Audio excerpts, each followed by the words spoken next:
The Mechanical Advantage Dropset, as well as the Heavy Light Contrast Hypertrophy Style. Here are two muscular overload techniques that are guaranteed to help you gain muscle in minimal time.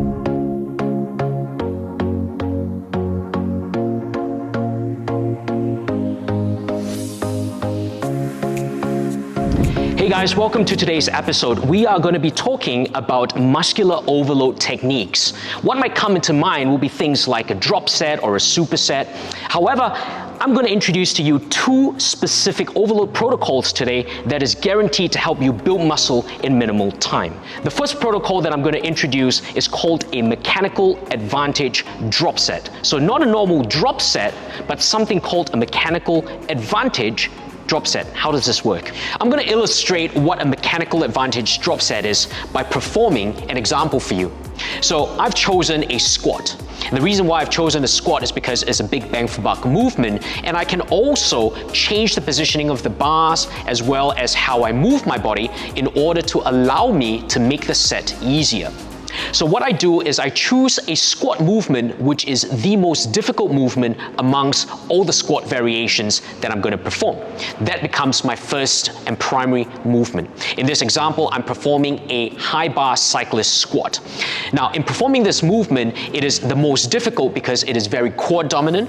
I'm not really using a lot of my hips, it's more of my quads. And again, I keep my body upright and a full range of movement.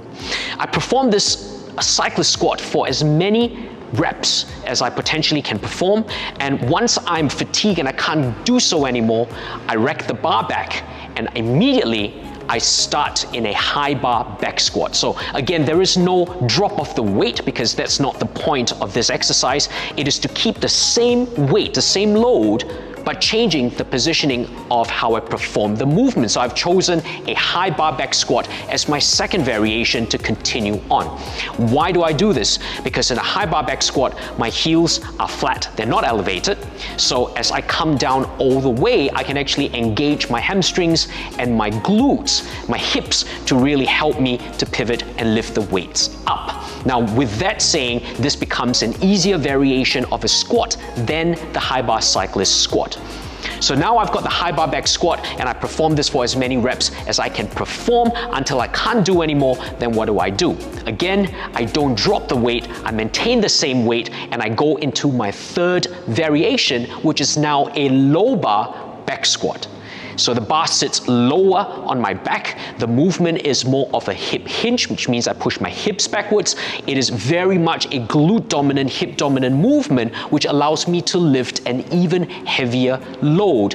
So by now, because I'm so fatigued after my first set of cyclist squats and after my high bar back squats, the low bar back squat allows me to get a few more reps in of the same exact weight that I started off with. Even though I'm fatigued, I'm still able to get the same load in just by changing the positioning of the bar and how I move my body in relation to the bar itself. So a mechanical advantage drop set in this example utilizes three variations of the squat. It goes from the most difficult variation to the easiest variation, and as a result of that, it allows me to lift the exact same load for the entire set without having to drop anything. To give you another illustration, I'm going to be performing a chest movement on the mechanical advantage drop set. In this example, I'm going to be doing an incline dumbbell press as the first movement, that being the most challenging movement. So I selected a 35-degree incline dumbbell bench press. Okay, and in this example, I'm doing a neutral grip dumbbell press. So you see my elbows very, very close, keeping it close to my body as I press up. The neutral grip is arguably, again, the most difficult of the variations because a lot of people tend to be quite unstable in this movement and they're not frequently exposed to it. Now, this movement is done until I can no longer press the same load because I'm exhausted. So what do? I then drop the 35-degree bench into a flat bench press. As I do that, the angling of my elbows change as well. So I'm now moving from a neutral grip to what we call a semi-pronated grip, which means my elbows go out. Why do I do this? Again, because this sort of an angle is an easier angle for me to press the weights up. It facilitates more strength as I press the weights up because my lats get involved, and also having a flat bench allows me to lift the same load for more reps. That's the second variation that I'm choosing, a flat dumbbell press with a semi-pronated grip. Again, performing this until I can no longer perform any further reps. What do? I then drop the bench into a slight decline, and then I perform a decline dumbbell press with a pronated grip. You guys will be all familiar with what a pronated grip is, which means your hands are out. And most people often do this. So this becomes the most comfortable grip, which also means you can lift the most load because you're most used to this particular grip. However, this grip here, because it's the easiest, goes to the last of the exercises or the variations within the chest press itself. So the last variation that I'm choosing is a decline dumbbell press with a pronated grip, getting that as many reps as I can, and then I call off my set. So again, the mechanical advantage drop set for a dumbbell bench press starts from an incline 35 degrees with a neutral grip to a flat dumbbell press with a semi-pronated grip, then to a decline or a slight decline dumbbell press with a completely pronated grip to make things very easy so that I can lift again the exact same load without having to drop the weight and carry the same load throughout the entire set by changing the angle or the movement of my body with relation to the bench itself. The second variation of the overload protocol we're going to be talking about today is a heavy light contrast, but we're going to do it in a hypertrophy style. Now, typically, a heavy light contrast can be used for athletes in their periodization. However, today I'm going to be performing the heavy light contrast in a hypertrophy style, and I've chosen the rep range for that. So the premise of this exercise is to choose two particular movements. The first movement is a big bang for buck movement, a really heavy movement that allows you to recruit as many muscle fibers as possible within one exercise. So typically it's a big compound movement like a squat, a deadlift, a bench press, and so forth.